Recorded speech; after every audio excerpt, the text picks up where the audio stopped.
जहाँ भी अनुपमा जी रहली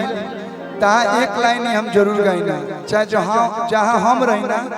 वहाँ के गाइना, आ जहाँ हम दोनों आदमी गाइना रहेंगे तब हम ये गाइना। ऐसा गीत स्टेज पे हमसे अच्छा वो गाते हैं जो सच। बाकी एल्बम में हम ठीक ठाक गाए। हंसलू तो मन कर लगे बक्सर के 2 कट्ठा लिख दी आकाश भाई के नाम। अखिया तोहरे ही रहिया ताके गइलू कैसन रोग धरा के ई मिलनवा मन तड़पे छान छान दिल हमार लागे कहीं ना हो साथी रे गोलू भैया हो साथी रे तेरे बिना भी क्या जीना, तेरे बिना भी क्या जीना हो साथी रे तेरे बिना भी क्या जीना, तेरे बिना भी क्या जीना। अखिया तोहरे ही रहिया ताके गइलू कैसन रोग धरा के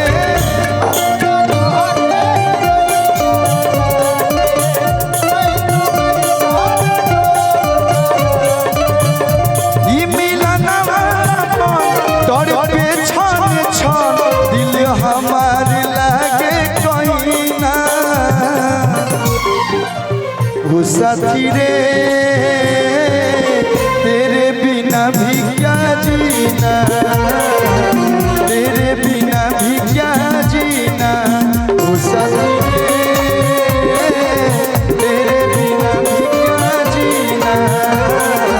तेरे बिना भी क्या जीना।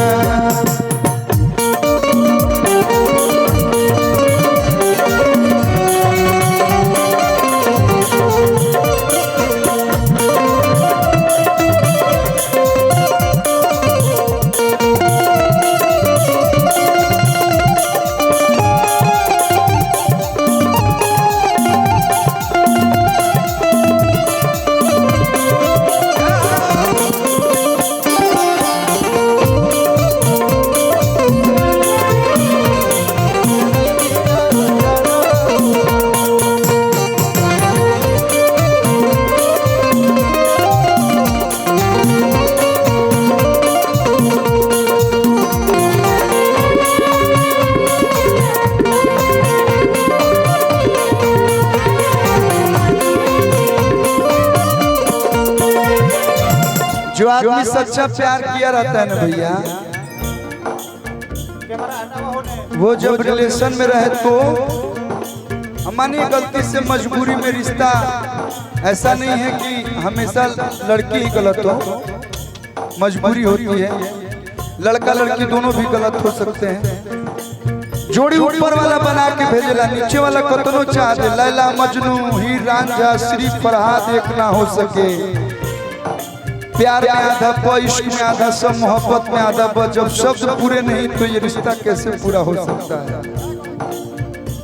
तो जब रिलेशन में रहता है तो या रिलेशन जब टूट जाता है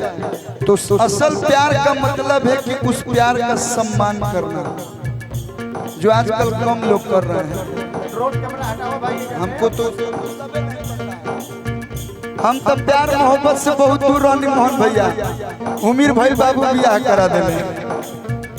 हम से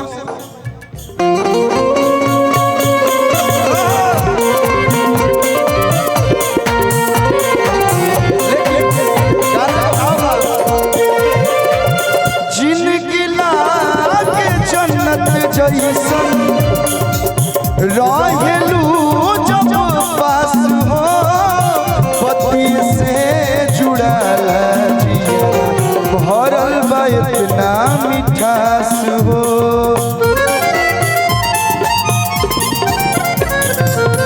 जिनकी लागे जन्नत जैसन रहे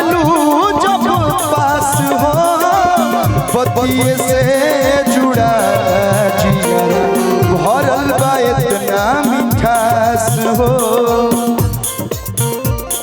गइल का कसूर कदम कदम पर बहारों ने साथ छोड़ा कदम कदम पर बहारों ने साथ छोड़ा जरूरत पड़ी तो यारों ने साथ छोड़ा सितारे बोले हम देंगे साथ तुम्हारा मगर अफसोस सुबह हुई तो सितारों ने भी साथ छोड़ा तेरी मोहब्बत को हम पलकों पे सजाएंगे हम मर के भी हर रस्म निभाएंगे देने को तो कुछ भी नहीं है मेरे पास मगर तेरी खुशी मांगने खुदा तक भी चल जाएंगे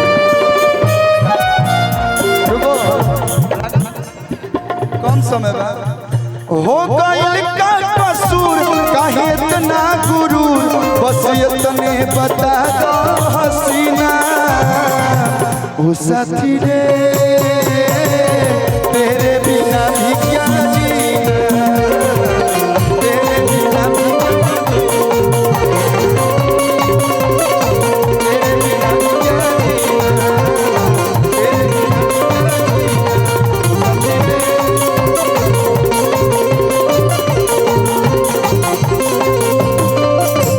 बहुत बहुत धन्यवाद अच्छा लगा लोग तो मीठा सा ताली बजा के आप लोग आशीर्वाद प्यार दे दे लो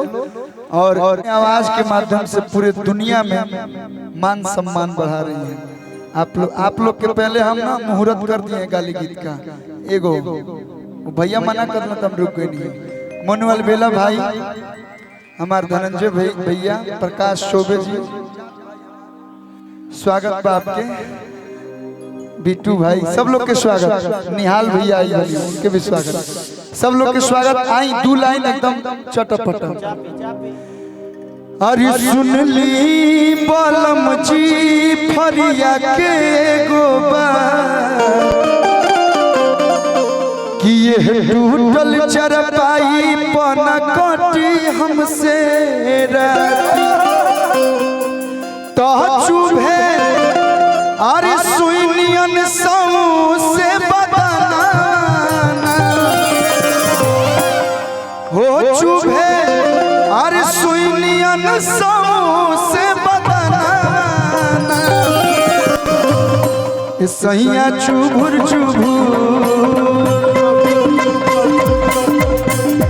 सैया चुभुर गड़े ओरी जाना सैया चुभुर बलम जी फरिया के गोबा टूटल चरपाई पना कटी हमसे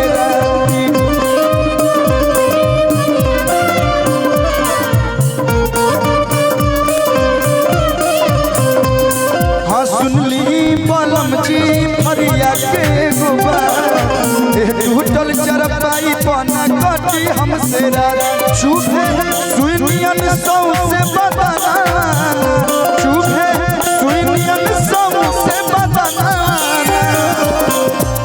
बताइए आज के समय पे लोग अपना मेहरारू के कितना मानता पलंग हरे सोफा हरे अलमीरा है washing machine fridge cooler AC मेहरारू जौन कहतिया ऑर्डर हो जाता मोबाइल से अरे वो बानी हमारे के मानते नहीं सैया चुभुर गड़े ओरी जाना सैया चुभुर गड़े ओरी जाना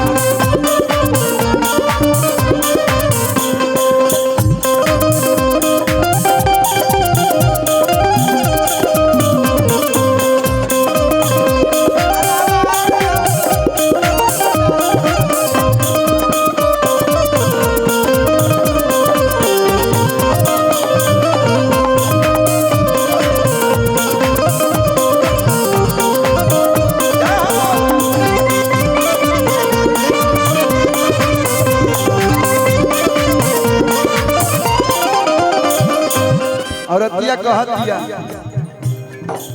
काल हुए पलंगिया चचकिन के लाई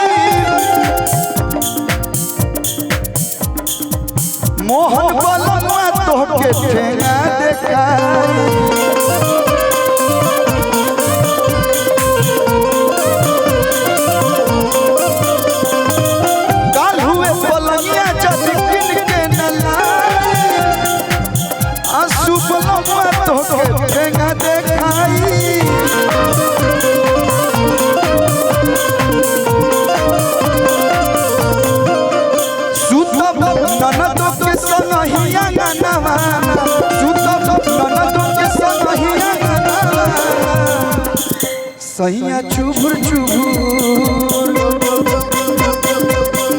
सैया चुभुर चुभुर गड़े ओरी चाना सैया चुभुर चुभुर गड़े ओरी लेकिन भैया मिले ना आही पापा भैया के डरे जानू हो छापा पड़ल बाटे घरे। हम ज्यादा रंगदारी वाला गीत ना गए लेकिन एको दूगो गोले बने बड़ी लोग प्यार मिलल बा।